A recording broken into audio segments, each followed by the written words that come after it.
Hello everyone, কে কে আছেন আমার মতো কখনই এই যে এরকমভাবে রান্না করেননি। আমি আজকে বাল্লা মাছের ঝুড়ি রান্না করেছি পচা মাছ দিয়ে। তো একটু নরম যে মাছগুলি হয়, এটা নর্মালি আমরা একটু পচা মাছই বলি, বাট খুব বেশি পচা না, একটু হালকা সফট থাকে। তো ওই মাছটা দিয়ে এইভাবে রান্না করেছি। তো চলুন পুরো রেসিপিটা আপনাদের সাথে শেয়ার করছি, আশা করবো ভালো লাগবে।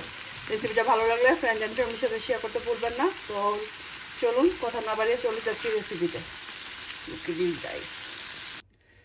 হ্যালো এভরিওয়ান, চলে আসছি। আজকে বাল্লা মাছ রান্না করতে চাইছিলাম, ভাবছিলাম যে বাল্লা মাছের রেসিপিটা শেয়ার করি। একটা প্যাকেটের ভিতরে 6টা মাছ থাকে, ঠিক আছে। 3টা মাছ খুবই ভালো পড়ছে, আর 3টা মাছ দেখা যাচ্ছে খুবই নরম। যেহেতু আমরা দুজন মানুষের জন্য এতগুলি মাছ একসাথে রান্না করলে খাওয়া হবে না, তো ভাবলাম যে তাহলে আজকে এই মাছটাকে একটু জোড়া জোড়া করি। মানে পচা লাগতেছে, খুবই পচা সফট, দেখতেই পারতেছেন। মানে এত খারাপ মাছ কখনই পড়ে না, বাট আজকে কেন জানি এত পচা মাছ পড়লো। আর 3টা মাছ খুবই শক্ত, তো 3টা মাছ আরেকদিন রেসিপি আপনাদের সাথে শেয়ার করব। 3টা মাছ ফ্রিজে রেখে দিব আজকে, আর এই 3টা মাছ আমি জোড়া করব। তো জোড়া করার জন্য প্রথমে মাছগুলোকে আমি একটু বয়েল করে নিচ্ছি। তো চলুন এটাকে আগে একটু বয়েল করে নিই।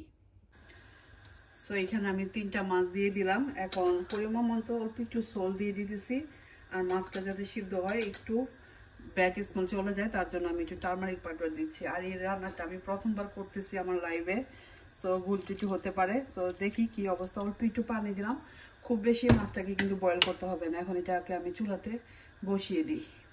সো আমি এটাকে বয়েল করে নিয়ে আসি। সো এটা আমি এখন চুলাতে বসিয়ে দিছি, এটা বয়েল হোক, তারপরে প্রসেসিংয়ে আপনাদের সাথে শেয়ার করব। দেখি আজকে কীরকম হয়। প্রথমবার জীবনে প্রথমে বাইলা মাছের ঝুড়া করতেছি, লেবু পাতা দিয়ে করবো। লেবু পাতা আছে, লেবু পাতা দিয়ে মাছটাকে একদম বয়েল করে নিছি, তোলাই যাচ্ছে না, একদম দেখুন চলে আসতেছে। এখন এটাকে সুন্দর করে আমি বেছে নেব। বেছে জানি না কতটুকু মাছ হবে, তো দেখি এটাকে সুন্দর করে বেছে নেই।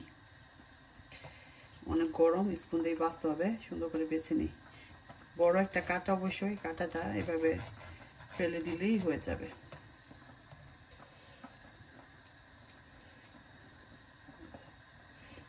সুন্দর করে এভাবে করে মাছটাকে বেছে তারপর রান্নায় চলে যাচ্ছে।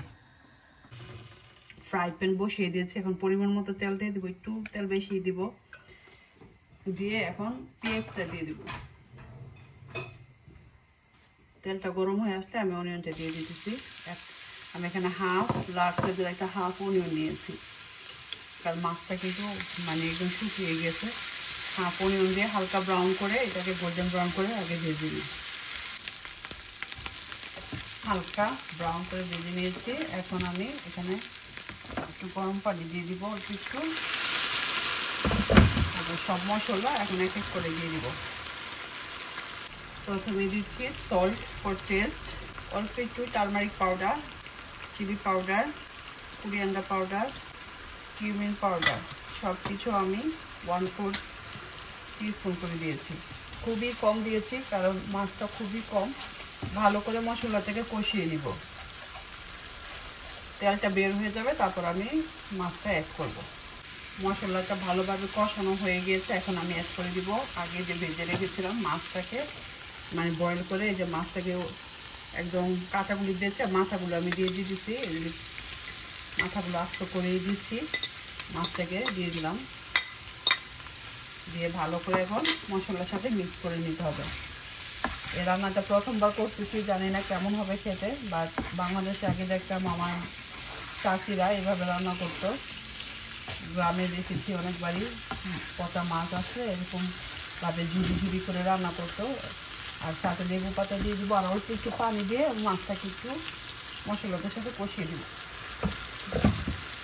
হাফ কাপের চাইতে একটু কম পানি দিছি। এখন লিড দিয়ে মশলাটা ভালো করে মাছটাকে কষিয়ে নিব। মাছটা কষানো হোক।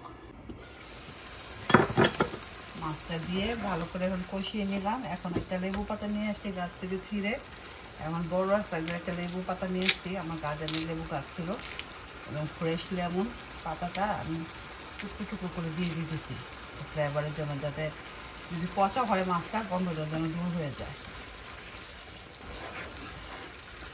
তেলটা বের হওয়া পর্যন্ত অপেক্ষা করব।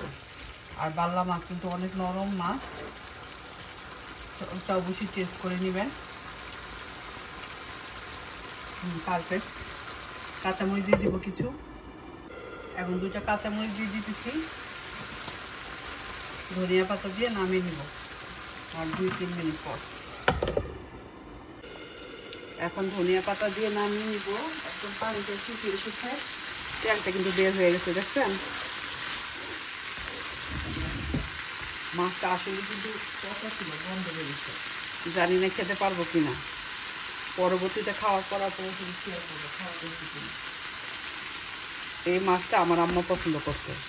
অনেক সময় উনি বলে যে বাংলাদেশে অনেকেই কিন্তু মাছ খায়। অনেকে বলবেন যে পচা মাছ না, এটা একটু গন্ধ হয়ে গেছে মাছটা। এই মাছটা কিন্তু বাংলাদেশে অনেকের খুব পছন্দ। এই তো রেডি হয়ে গেল বাল্লা মাছের ঝুড়ি। কেমন হচ্ছে বলেন দেখি? একটা ডিফারেন্ট রেসিপি শেয়ার করলাম, আশা করবো আপনাদের ভালো লাগবে। আমি ট্রাই করি একটু। বিসমিল্লাহ। ফাটাফাটি, এখন গন্ধ লাগতেছে না। লেবু আর ধনিয়া পাতাটা একদম সামারের একদম গ্রানুলার ধনিয়া পাতা দিছি। গরম ভাতের সাথে একবার হলো ট্রাই করবেন, রেসিপিটা ভালো লাগবে। ফ্রেন্ড অ্যান্ড ফ্যামিলির সাথে শেয়ার করতে ভুলবেন না। যে যেখান থেকে দেখছেন সবাইকে অসংখ্য ধন্যবাদ।